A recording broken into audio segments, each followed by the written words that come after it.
అందరికీ నమస్తే. వైఎస్ జగన్మోహన్ రెడ్డి మాజీ ముఖ్యమంత్రి ఏపీకి. కానీ ఈయన మాట్లాడిన మాటలు నిన్న మొత్తం సంచలనంగా మారాయి. ఒక పోలీసు వ్యవస్థనంతటిని దూషిస్తూ వాళ్ళని ఖచ్చితంగా అంటే మేము అధికారంలోకొచ్చాక బట్టలు ఊడదీసి కొడతాం అనేది చాలా ఇబ్బందికరంగా మారింది అందరికి. సో దీని గురించి మనతో పాటు సీనియర్ పోలీస్ ఆఫీసర్ మనతో పాటు ఉన్నారు రెడ్డన్న గారు. ఆయనతో మాట్లాడడం. నమస్తే సార్. నమస్కారం అమ్మా. సార్ మీరు చెప్పండి. అంటే మాజీ ముఖ్యమంత్రి అంటే అన్ని తెలిసి ఉంటాయి. కానీ సడన్ గా ఇలా మాట్లాడేసరికి మొత్తం అందరూ మూతి మీద వేలేసుకుంటున్నారు. ఏంది ఈయన ఇట్లా మాట్లాడారు అనేసి. మీరేమంటారు సార్? ఒక సీనియర్ పాలిటీషియన్ గా ఉండి ఆయన వాళ్ళ నాన్నగారు కూడా పనిచేశారు. నేను కూడా వాళ్ళ నాన్నగారి దగ్గర పనిచేశాను. ఈయన సీఎంగా పనిచేశారు, పొలిటీషియన్గా ఉన్నారు, ఎంపీగా ఉన్నారు.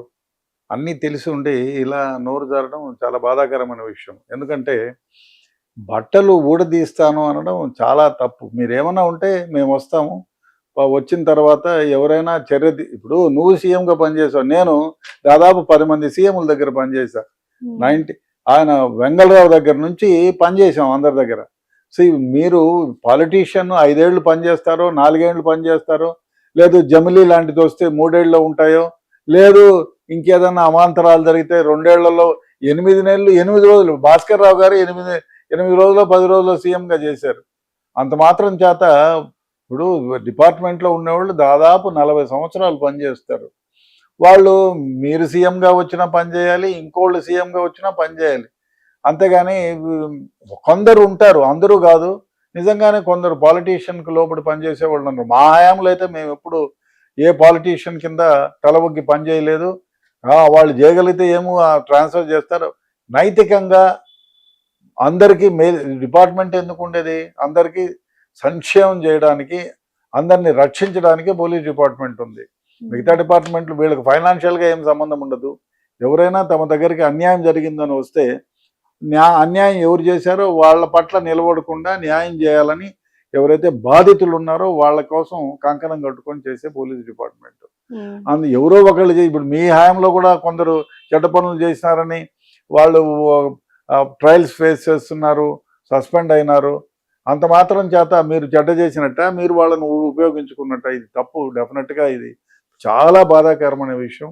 మీరు మాట్లాడేదే పద్ధతి అది చాలా బాధాకరమైంది. అది అటువంటి వ్యాఖ్యానాలు మీలాంటి సీనియర్గా ఉన్న వ్యక్తి, సీఎంగా పనిచేసిన వ్యక్తి చేయడం నిజంగానే చాలా దురదృష్టకరం. మరి మీరు ఏ ఉద్దేశంతో ఈ విధంగా బట్టలు ఊడపెరుకుతాము, మేము వస్తే మీరు వచ్చినా ఇంకోళ్ళు వచ్చినా డిపార్ట్మెంట్లో అందరూ ఉంటారు. మీకు ప్రొటెక్షన్ ఇచ్చేది పోలీస్ డిపార్ట్మెంటే, ప్రజలను కాపాడేది పోలీస్ డిపార్ట్మెంటే. అంటే మీరు చెప్పిన ఈ మాటని అంటే డిపార్ట్మెంటు సీఎం మారినప్పుడల్లా వాళ్ళకు ఒత్తాస పలుకుతారు అనే భావన కల్పిస్తుంది పోలీస్ డిపార్ట్మెంటు. ఎవరు సీఎం అయితేనో లేకపోతే ఎవరు పాలిటిక్స్ మారితేనో వాళ్లకు ఒత్తాస పలికి ప్రజలకు అన్యాయం చేస్తారా అనే భావన ఏర్పడుతుంది ప్రజల్లో. చులకన భావం, డిపార్ట్మెంట్ అంటేనే చులకన భావం ఏర్పడే విధంగా. ఎందుకంటే పాలిటీషియన్స్ మారినప్పుడల్లా వాళ్లకు ఒత్తాస పలికి పేద ప్రజలకు అన్యాయం చేస్తారు అనే ధోరణిలో మీరు మాట్లాడినారు. అది నిజంగా చాలా బాధాకరం. మీరు ఏ ఉద్దేశంతో మాట్లాడినా ఇది పోలీస్ డిపార్ట్మెంట్ అందరికీ కూడా వర్తింపజేసే విధంగా మాట్లాడారు. ఇది నిజంగానే చాలా ఇబ్బందికరమైన వ్యవహారం. కాబట్టి ఇక మీదట మీరు మాట్లాడేటప్పుడు ఇటువంటి సున్నితమైన వ్యవహారం, డిపార్ట్మెంట్లో అందరూ చెడ్డవాళ్ళు ఉంటారా? పాలిటీషియన్లో చెడ్డవాళ్ళు అందరూ ఉంటారు. పోలీస్ డిపార్ట్మెంట్లోకి వచ్చిన వాళ్ళంతా కూడా సమాజంలో నుంచి వచ్చిన వాళ్ళే.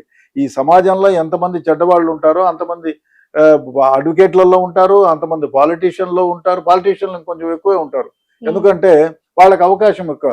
డిపార్ట్మెంట్ అట్లా కాదు కదా. మీరు ఏమైనా తప్పు చేస్తే ఇమీడియట్గా కోర్టులు ఉంటాయి. కోర్టులు వాళ్ళను డెఫినెట్గా ప్రశ్నిస్తాయి, వాళ్ళు ఇబ్బంది కూడా పడతాయి. వీలైతే ఇప్పుడు చాలామంది చెడ్డ పనులు చేసిన పోలీస్ ఆఫీసర్లు జైలుకి పోయిన సందర్భాలు ఉన్నాయి. చాలామంది పోయినారు. మీరు గుజరాత్లో తీసుకోండి, ఆంధ్రప్రదేశ్లో తీసుకోండి. చెడ్డ చేసిన వాళ్ళు పోలీస్ డిపార్ట్మెంట్, ఇప్పుడు ఎన్కౌంటర్ చేసిన వాళ్ళు చాలామంది అరెస్ట్ అయినారు. అంతకుముందు చెడ్డ పనులు చేసిన పోలీస్ ఆఫీసర్లు అరెస్ట్ అయి ఉన్నారు. కాబట్టి అది మేము వస్తే ప్రత్యేకంగా మిమ్మల్ని బట్టలు చేస్తామనేది నిజంగా చాలా బాధాకరమైన వ్యాఖ్య. కాబట్టి ఇటువంటి వ్యాఖ్యలు చేయడం చాలా దురదృష్టకరం. సరే ఇప్పుడు దీనికి సంబంధించే రామగిరి ఎస్ఐ సుధాకర్ యాదవ్ అని ఆయన మాట్లాడారు. మీరు ఇలా మాట్లాడడం కరెక్ట్ కాదు. మేము ఎంతో చదువుకొని ఇక్కడ దాకా వచ్చాము. ఎన్నో పరీక్షలు రాసి వచ్చాము అని చెప్పేసి మాట్లాడారు. మీకు వీడియో కూడా చూపించాను. ఆయన మాట్లాడిన దానికి కూడా అందరు సపోర్ట్ చేస్తున్నారు. ఇప్పుడు మీరు మాట్లాడినట్టుగానే. బట్ ఒకటి, ఏమైనా మాట్లాడినా, రామగిరి ఎస్ఐ మాట్లాడినా, నేను మాట్లాడినా సభ్య సమాజం సభ్య సమాజం గుర్తించాలి, అర్హించాలి. అరే మంచిగా మాట్లాడినాడని చెప్పాలి. అదే కానీ మీరు చేసే, ఇప్పుడు ఎవరు మాట్లాడినా ఎట్లా ఉండాలంటే సభ్య సమాజం అరే ఈ దరిద్రంగా మాట్లాడారు అని అనకూడదు. అందరూ మిమ్మల్ని గుర్తించాలి. అరే చాలా బాగా మాట్లాడారు, మంచిగా మాట్లాడారు అని చెప్పాలి. కానీ ఆ రామగిరి ఎస్ఐ కూడా కొంచెం కట్టుగానే రెస్పాండ్ అయినట్టుంది నా అభిప్రాయంలో. బట్ ఏది ఏమైనా ఒక సీనియర్ పాలిటీషియన్గా ఉండి ఈ విధమైన ఒక సీఎంగా ఉండి మీరు వస్తారయ్యా, ఈ కారే రాజులు రాజ్యములు కలగరే వారేరి మహామహాబావులు అశోక్ చక్రవర్తి దగ్గర నుంచి అందరూ రాజ్యాన్ని పాలించారు, ఎవరు శాశ్వతంగా లేరు. కాబట్టి పాలిటీషియన్స్ కానీ సీఎం పదవులు కానీ పర్మనెంట్ కాదు. 5 ఏళ్ళు మీరు ఉంటారు, 5 ఏళ్ళు ఇంకోసారి వస్తారు, ఇంకోళ్ళు 5 సార్లు ఉంటారు, మళ్ళా మీరు రావచ్చు, మీరు రాకపోవచ్చు, చెప్పలేం కదా. ఆ విధంగా అనడం అది. మీరు పొరపాటున ఏదన్నా చేస్తే దాని మీద కోర్టుకు వెళ్ళొచ్చు.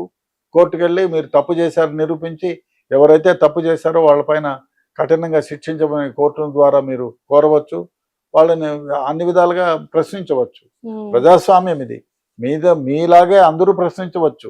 అంతేగాని ఇటువంటి దురదృష్టకరమైన వ్యాఖ్యలు చేయడం బాధాకరం, మంచిది గురుగారు. అంటే జగన్ అంటే జనరల్ గా ఆయన ఆచితూచి మాట్లాడతారు, మనం చూస్తూనే ఉన్నాము. ఎప్పుడు వచ్చినా అంటే వైరల్ కంటెంట్ గా మాట్లాడినప్పుడు సోషల్ మీడియా వైరల్ అవుతుంది, కానీ తప్పుగా ఎప్పుడు మాట్లాడింది లేదు. సడన్ గా ఇలా పోలీస్ వ్యవస్థ మీద ఎందుకు అంత దురుసుగా మాట్లాడుంటారు?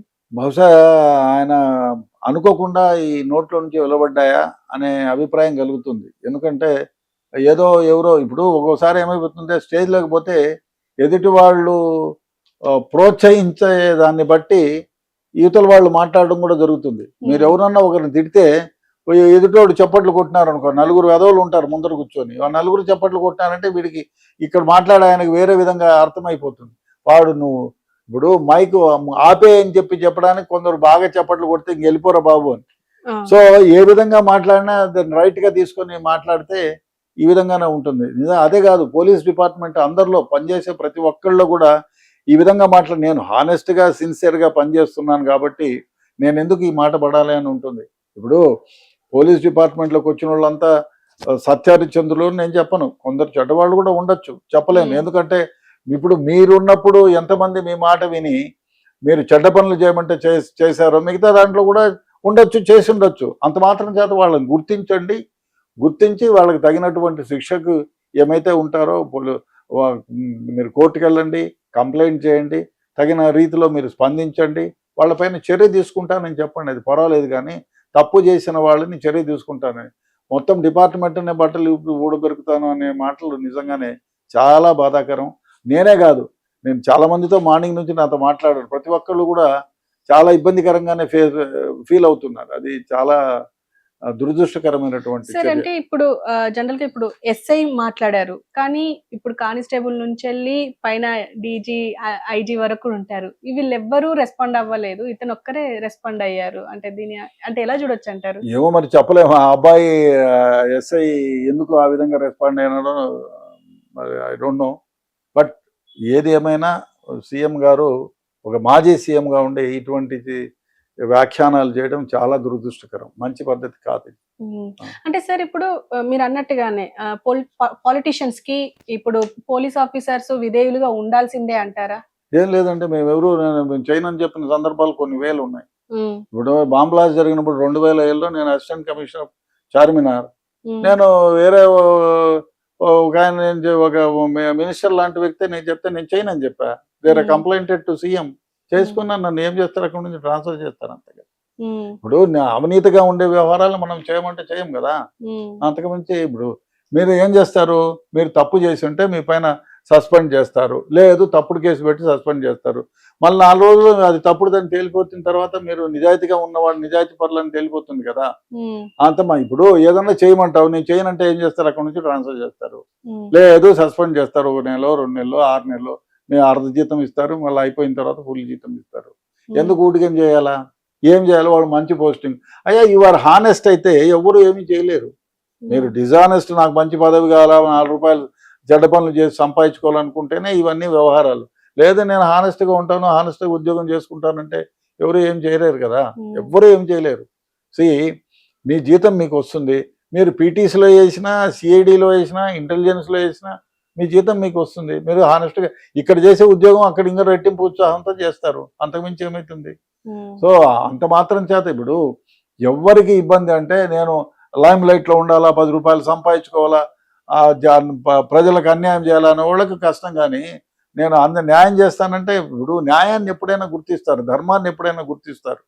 అది మీరు అన్యాయంగా పనిచేస్తే 10 మంది ఇప్పుడు కాకపోయినా ఇంకోసారైనా అడ్డం పడతారు. అదే కాదండి, మీరు అన్యాయం చేస్తే ప్రజలు క్షమించరు, డిపార్ట్మెంటు క్షమించదు, అదే విధంగా కోర్ట్స్ ఉన్నాయి.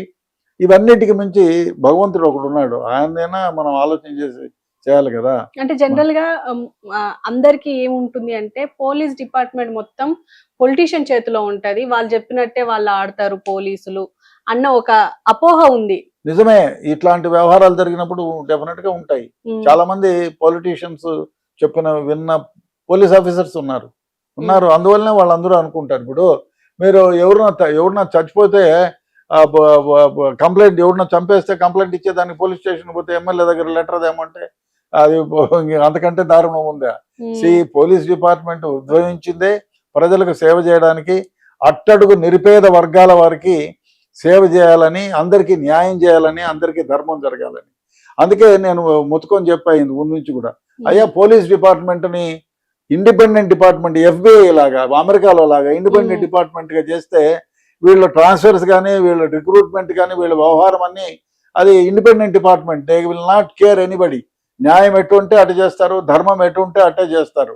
ఆ విధంగా చేయాలా. ఇండియాలో ఆ విధంగా చేయగలిగితే డెఫినెట్గా అట్టడుగు వర్గాల వాళ్ళకి, పేద వర్గాల వారికి, ప్రతి ఒక్కళ్ళకి న్యాయం జరుగుతుంది. అది లేనంత కాలం కొన్ని సందర్భాల్లో ఈ పాలిటీషియన్స్ మాటలు కొన్ని సందర్భాల్లో వినాల్సి వస్తుంది, వింటారు.